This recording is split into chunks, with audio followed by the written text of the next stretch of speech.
Hey everybody, this is a quick video in case you have a JBL Pulse 3 wireless Bluetooth speaker and you need to do a hard reset to the factory default settings on it.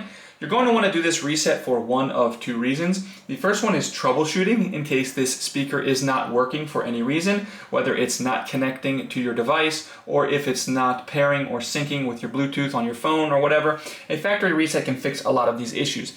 Now, if you can't get it fixed or if you just decide to buy a new speaker, I'll go ahead and put a link in the description to a good speaker at a good price that I actually have and like.